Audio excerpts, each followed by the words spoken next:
जी को तो आभास हो रहा था कि कुछ अनिष्टकारी घटित होने वाला है, किंतु माता लक्ष्मी ऐसी किसी संभावना से पूर्ण रूप से अनभिज्ञ थीं।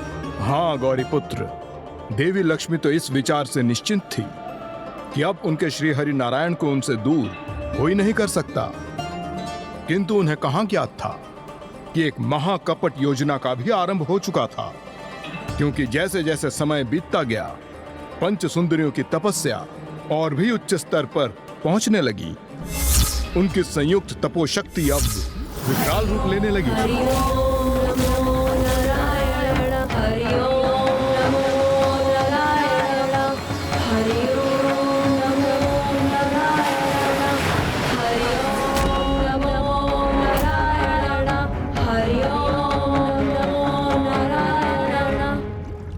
ये कौन भक्तिन है आपके प्रभु जो इतनी घोर तपस्या कर रही है? हरि ओम नमो नारायण, हरि ओम नमो नारायण, हरि ओम नमो नारायण। इनकी तपोशक्ति से तो संपूर्ण बैकुंठ ही अस्थिर हो रहा है। हरि ओम नमो नारायण, हरि ओम नमो नारायण, हरि ओम नमो नारायण। अब आपको इन तपस्विनियों को दर्शन प्रदान करना ही चाहिए प्रभु। किंतु देवी लक्ष्मी, सभी भक्त मात्र दर्शन के लिए तपस्या नहीं करते, कुछ वरदान के भी लालसिक होते हैं। तो फिर इसमें अनुचित क्या है प्रभु? वैसे भी आप दया निधान हैं, करुणामयी हैं, तो फिर आप उन्हें उनके मनोवांछित वरदान क्यों प्रदान नहीं कर देते? पूर्ण कर दीजिए इतनी कठोर तप करने वाली भक्तिनियों की मनोकामना।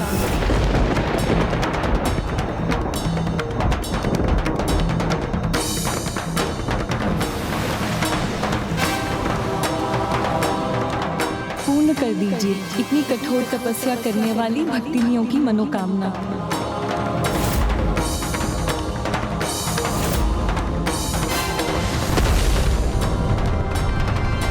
ये तो उनकी तपोशक्ति के परिणाम का ही उदाहरण है प्रभु। यदि समय रहते ही आपने उन्हें दर्शन प्रदान नहीं किए तो समस्त सृष्टि संकट में आ जाएगी।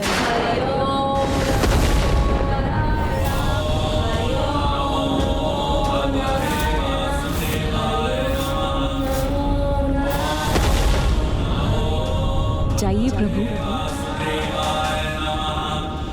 उन्हें उनके तप के फल स्वरूप वरदान प्रदान कीजिए, पूर्ण कर दीजिए उनकी मनोकामनाएं।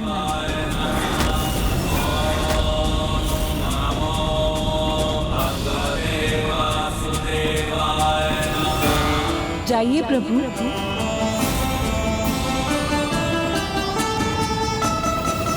प्रिय, आपको ज्ञात नहीं है कि आप मुझे कहाँ जाने के लिए कह रही हैं और वहाँ पहुँचने के पश्चात परिणाम क्या होगा? मुझे ज्ञात है प्रभु, किंतु यदि उनकी तपोशक्ति का प्रभाव न रुका तो समस्त सृष्टि भवंडर में समाहित हो जाएगी।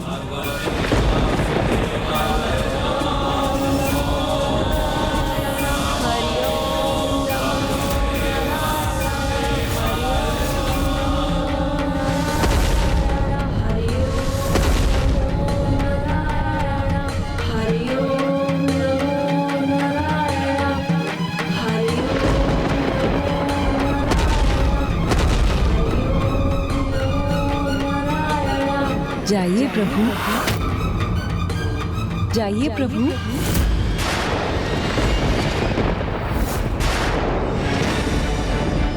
जाइए प्रभु, उन्हें उनके तप के फल स्वरूप वरदान प्रदान कीजिए, पूर्ण कर दीजिए उनकी मनोकामनाएं।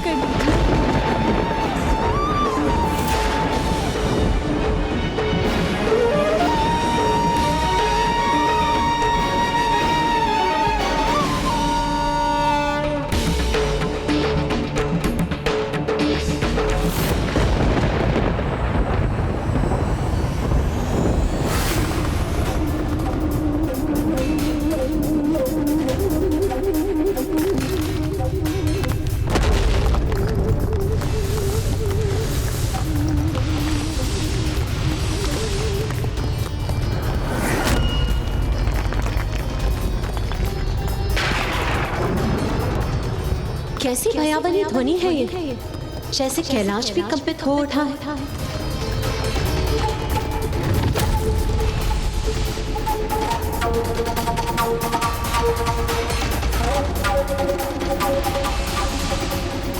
ये ब्रह्मलोक पर किसका कुप्रभाव है?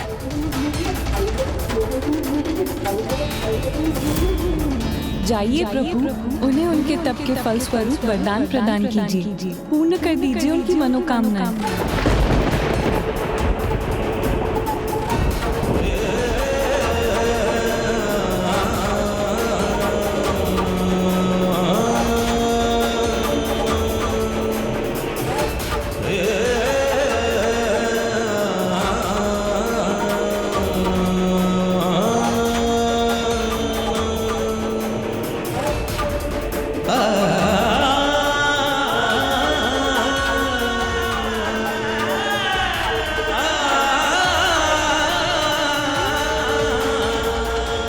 अब मत रुकिए प्रभु, संसार पर छाई विपदा को रोकने के लिए जाइए प्रभु।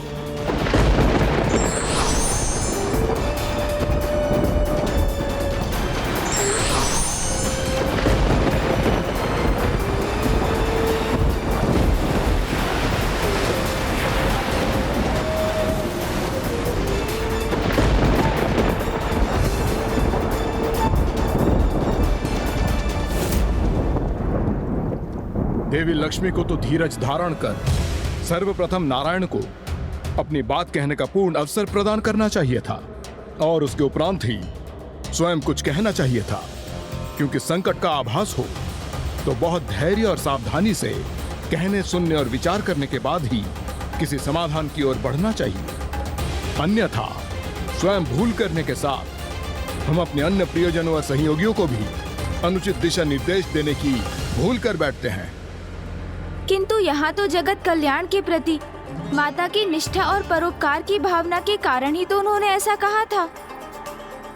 आपने उचित कहा गौरी पुत्र। दुर्भाग्यवश जिस प्रकार धनुष से छूटे बाण को लौटाना असंभव होता है, वैसे ही जीवा से निकले शब्द लौटाए नहीं जा सकते। माता के शब्दों के परिणाम स्वरूप नारायण तो सागर की ओर प्रस्थान कर चुके थे, और फिर वही हुआ जो कदापि नहीं होना चाहिए था।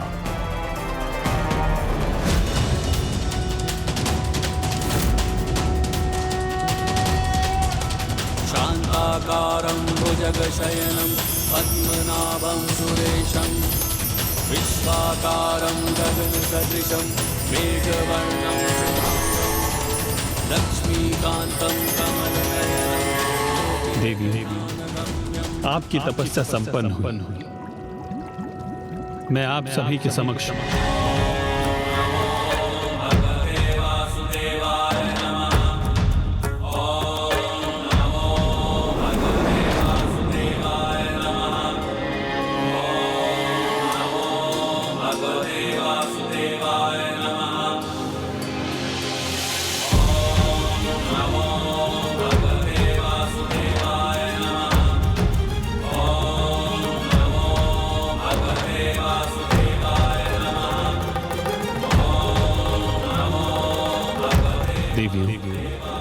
आप सभी की कठोर तपस्या पूर्ण हुई।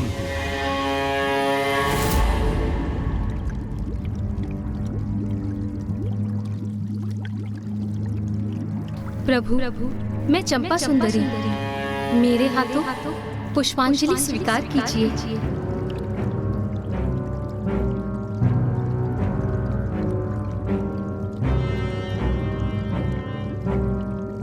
लता सुंदरी का प्रणाम स्वीकार कीजिए प्रभु।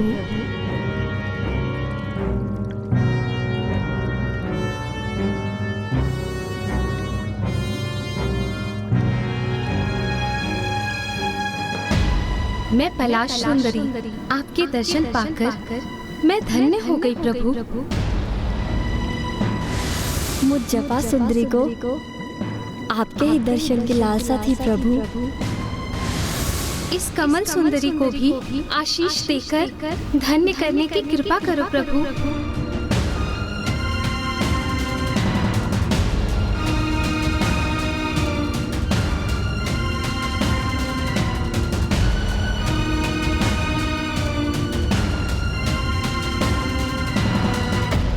आप सभी का कल्याण हो।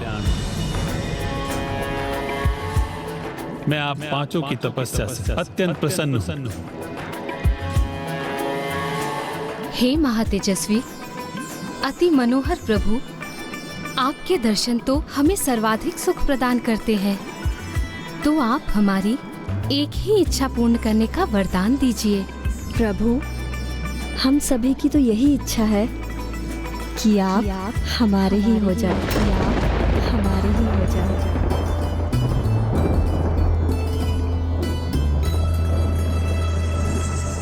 सृष्टि का पालनहार होने के नाते सृष्टि के सभी वासी मेरे ही तो हैं। आप सभी मेरे हैं और मैं आप सभी का तो हूँ और आप सभी मेरे ही तो हैं। हे मनमोहना, ये हमारे लिए पर्याप्त नहीं है प्रभु।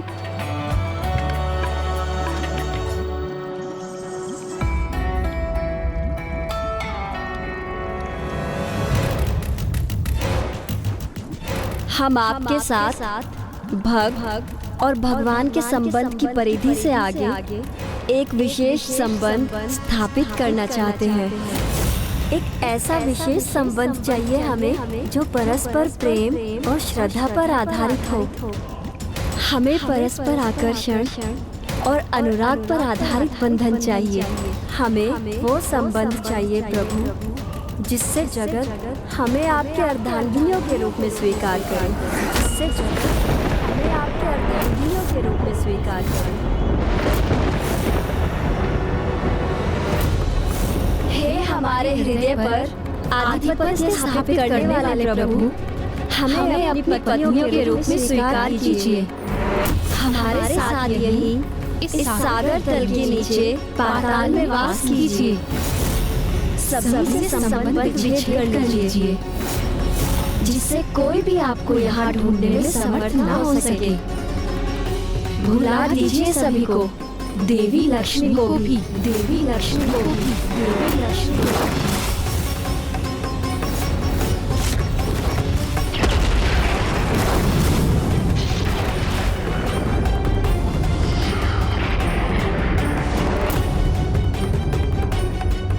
मैं कब से प्रभु की प्रतीक्षा कर रही हूँ, वो अभी तक लौटे क्यों नहीं?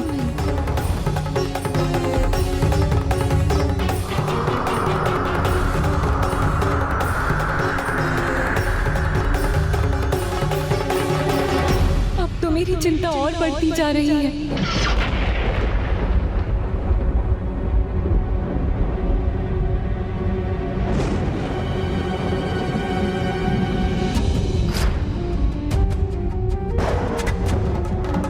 हे प्रभु, हमें तो आपके वरदान और उपकार स्वरूप बस इतना ही चाहिए कि आप हमें अपनी अर्धांगिनी के रूप में स्वीकार कीजिए। भुला दीजिए उन सभी को जो आपके मन में वास करते हैं। सब कुछ भूलकर आ जाइए हमारे पास, यहाँ तक कि देवी लक्ष्मी को भी। और इस प्रकार हमारे साथ आइए कि कोई भी आपको ना ढूंढ सके। यही हमारी इच्छा है, यही हमारी मनोकामना है प्रभु, जिसे पूर्ण करना मात्र आपके ही हाथों में है।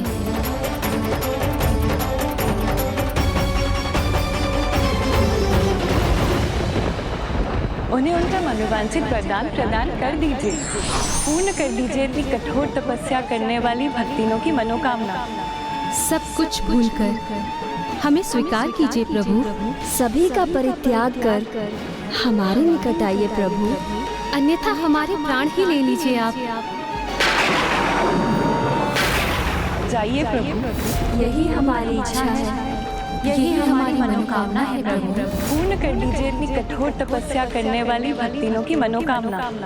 सब कुछ भूलकर आ जाइए हमारे पास, यहाँ तक कि देवी लक्ष्मी को, यहाँ तक कि देवी लक्ष्मी को मनोकामना है। जाइए प्रभु, जाइए प्रभु, जाइए प्रभु।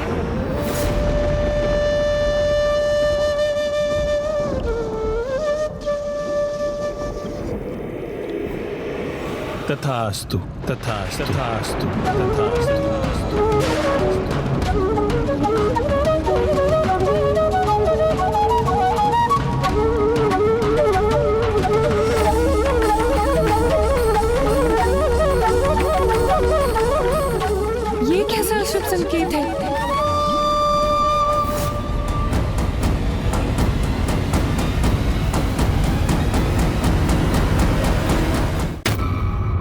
जैसे ही नारायण ने उन पंच सुंदरियों को तथास्तु कहकर उनका मनोवांछित वरदान प्रदान किया तो सर्वप्रथम उनके मन से देवी लक्ष्मी की स्मृतियां मिटने लगी।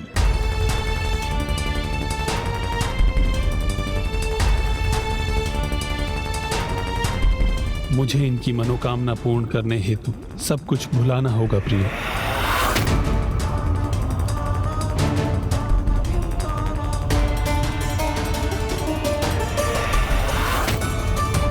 और मात्र देवी लक्ष्मी की ही नहीं किंतु जिनसे भी नारायण का कोई भी संबंध था उन सभी की स्मृतियां उनके मन से मिटने लगी थी। यहां तक कि नारायण के आराध्य प्रभु शिव शंकर शंभु की स्मृति भी।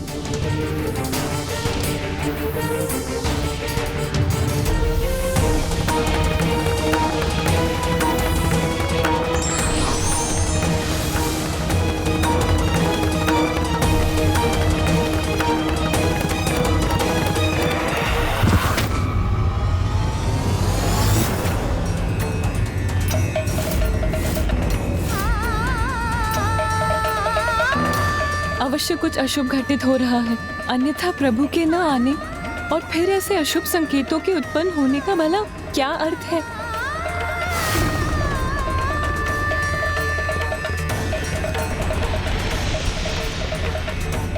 और जब सभी स्मृतियां मिट गई तो मात्र वो पंच सुंदरियां ही नारायण की स्मृतियों में शेष रह गई। इस प्रकार पूर्ण विचार के उपरांत योजना अनुसार वरदान मांगा था उन पंच सुंदरियों ने कि जो सदैव सभी को छलते हैं उन्हीं नारायण को छल लिया उन्होंने। हे करुणा निधान, क्या आप हम पांचों से विवाह करने के लिए तैयार हैं? मैं आप सभी से विवाह हेतु प्रस्तुत।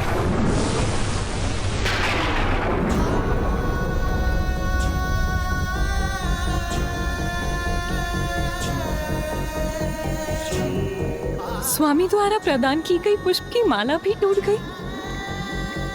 ये क्या हो रहा है? निरंतर ऐसे अशुभ संकेत क्यों प्रकट हो रहे हैं? स्वामी अभी तक क्यों नहीं लौटे?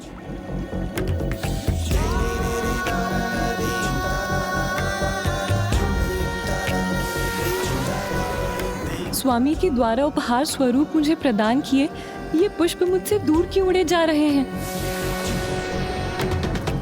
जाइए प्रभु, जाइए प्रभु। नहीं, ये मैंने क्या कह दिया प्रभु से? जाइए प्रभु, ये क्यों कहा माता ने? उन्हें तो ये कहना चाहिए था कि शीघ्र जाकर शीघ्र लौट कर आइए प्रभु। शब्द तो अत्यंत शक्तिशाली होते हैं, इसलिए शब्दों का सदैव सटीक प्रयोग करना चाहिए, क्योंकि मुख से निकले शब्द मन में उपजा किसी अशुभ का भय और मन की गहराई से दिए जाने वाले शुभाशीष अथवा अभिशाप कभी भी प्रत्यक्ष रूप में हमारे समक्ष प्रस्तुत हो जाते हैं। देवी लक्ष्मी तो अत्यंत सकारात्मक थी। इतने अशुभ संकेतों के उपरांत भी उन्हें तो दृढ़ विश्वास था कि उनके नारायण अवश्य लौट कर आएंगे। इसलिए वो तो उनके लौटने की पूर्ण आशा में उनकी प्रतीक्षा कर रही थीं, किंतु श्री हरि नारायण लौटे नहीं।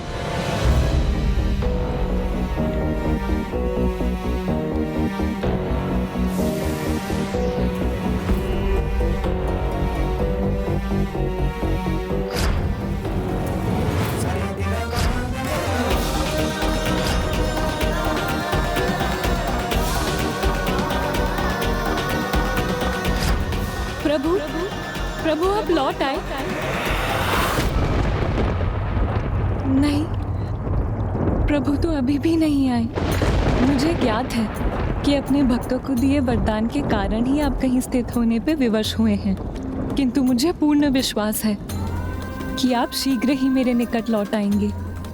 मेरा साथ प्राप्त करने हेतु आपने मंदार पर्वत के भार को अपने पिष्ट पर सहा था। मुझे अपने निकट लौटाने के लिए हर संभव प्रयास किया आपने, और अभी भी आप मुझसे दूर कदापि नहीं रह सकेंगे।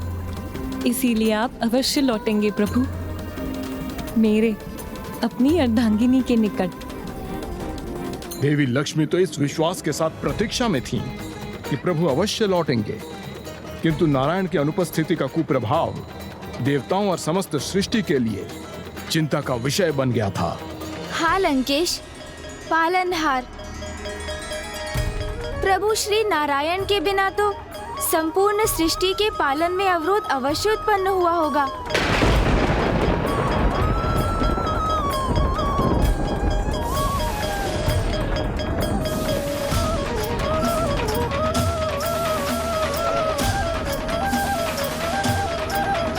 और इसी के विचार से समस्त देवता भी अत्यंत व्यथित होंगे, क्योंकि जगत के पालनहार प्रभु श्री हरि नारायण के बिना तो वो भी सृष्टि की रक्षा हेतु अपनी शक्तियों का प्रयोग नहीं कर पा रहे होंगे। श्री हरि नारायण, प्रभु श्री हरि नारायण, हे श्री हरि, कहाँ हैं आप?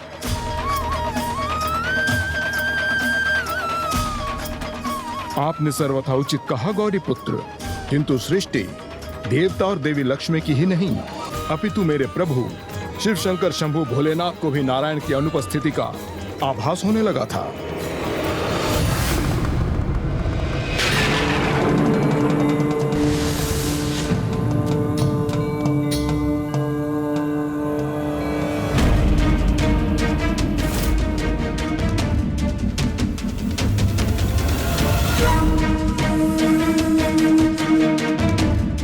स्वामी, ऐसा तो पूर्व में कभी भी नहीं हुआ। फलित होने वाले वृक्ष भी अपने पत्र खो रहे हैं। स्वामी, ऐसा प्रतीत हो रहा है जैसे सृष्टि के पालन का क्रियाकलाप सुचारू रूप से नहीं हो रहा है।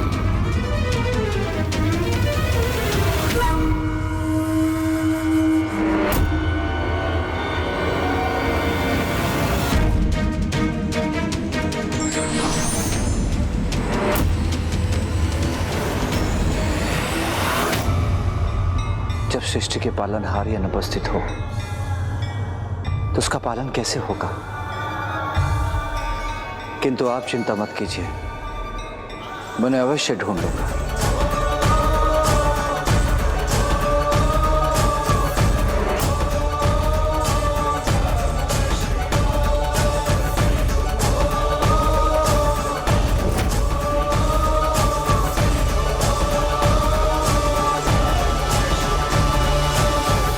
और प्रभु तत्काल नारायण को ढूंढने के लिए प्रस्थान कर गए। एक ओर तो नारायण की अनुपस्थिति अपार कष्ट का कारण बन रही थी, तो दूसरी ओर पंच सुंदरियां उन्हें पाकर भी अपनी चिंता से मुक्त नहीं हुई थीं। वो तो इसीलिए भय और संशय भरा जीवन व्यतीत कर रही थीं कि कहीं एक दिवस उनके नारायण उनका त्याग कर पाताल से प्रस्थान न कर जाएं। जब हम किसी को अनुचित उपाय से प्राप्त करते हैं तो उन्हें खोने का भय तो सदैव हमारे साथ रहता है। हाँ गौरी पुत्र, किंतु उन पांचों का नारायण के प्रति मोह और देवी लक्ष्मी के प्रति ईर्ष्या का भाव इतना अधिक दृढ़ था कि उन्होंने आपके मामा जी को एक अन्य बंधन में बांधने का निर्णय ले लिया, जिससे वो भूलकर भी देवी लक्ष्मी के निकट लौटने में असमर्थ हो जाए।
सभी आपके लिए उपहार लाई है प्रभु, जिसका निर्माण हमने स्वयं ही किया है आपके लिए प्रभु।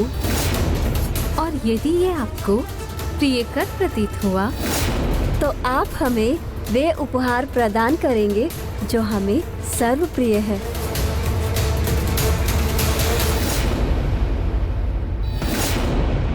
किंतु आप ये तो बताइए कि आप मेरे लिए उपहार क्या लाई हैं? अवश्य प्रभु, किंतु उससे पूर्व आपको हमें वचन देना होगा कि हम जो भी आपसे मांगेंगे आपको वो हमें अवश्य ही देना होगा।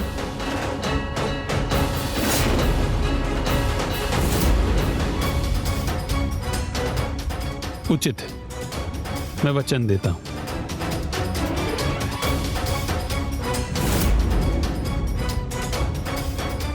ये लीजिए आपका सर्वाधिक प्रिय मिष्ठान।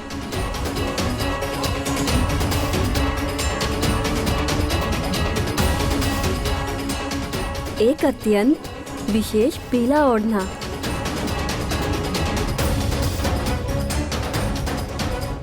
आपका सर्वाधिक प्रिय भुजबंद। आपका सर्वाधिक प्रिय बहुमूल्य नगों से उत्पन्न इस कलात्मक आभूषण को स्वीकार कीजिए प्रभु।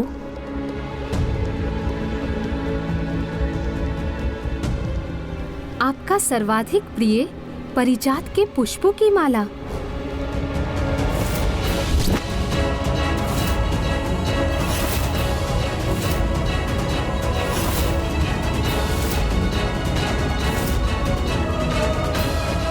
हे प्रभु, हमने जो उपहार आपको प्रस्तुत किए हैं क्या वो आपको भा रहे हैं?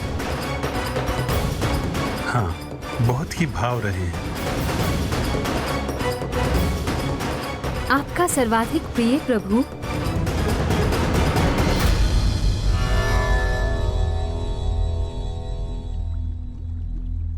आप सभी अपनी इच्छा तो व्यक्त कीजिए। आप सभी को मुझसे क्या चाहिए? संतान, संतान, संतान।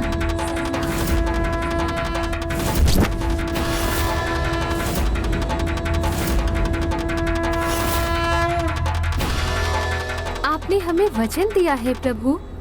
अब आप उसे भुला नहीं सकते। आपको हमारी इच्छा पूर्ण करनी ही होगी। किंतु देवी, संतान प्राप्ति हेतु ये शुभ वेला नहीं। वेला कुवेला हमें कुछ ज्ञात नहीं है प्रभु। हमें तो मात्र इतना ज्ञात है प्रभु कि आपसे हमें जो संतान प्राप्त होगी वो अशुभ कदापि नहीं हो सकती। ना ही वो स्वयं बुरी हो सकती है और ना ही उनके साथ कुछ बुरा हो सकता है। इसलिए हमें हमारा अधिकार दीजिए प्रभु। हम आपकी संतानों की माता बनना चाहते हैं।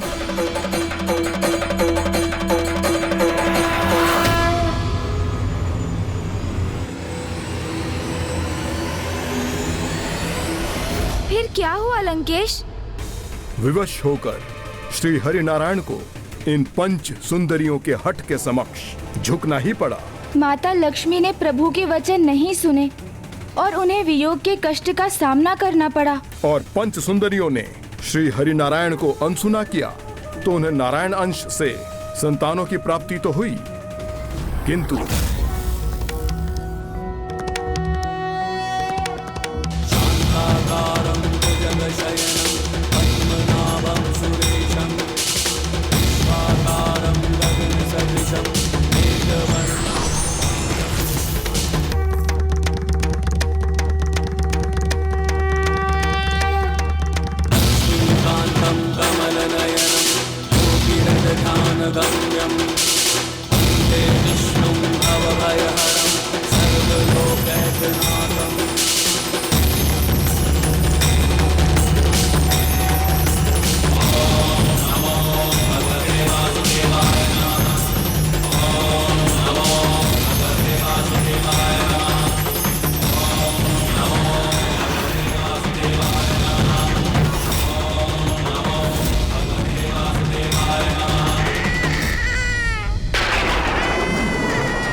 शिशु के रुदन का स्वर क्यों और कहां से आ रहा है अकस्मात?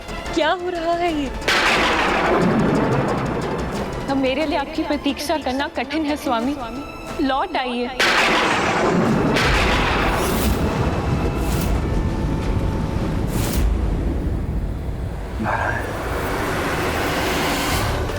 नारायण,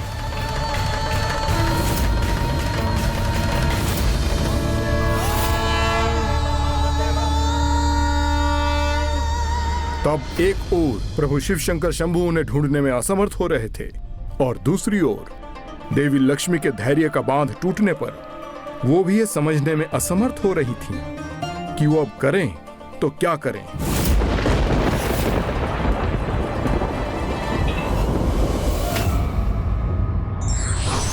भगवान को मोह और ईर्ष्या से नहीं अपितु भक्ति से ही प्राप्त किया जा सकता है, अन्यथा वो समीप होकर भी दूर ही रहते हैं। For more updates, subscribe to our channel, click the show links and enjoy watching the videos.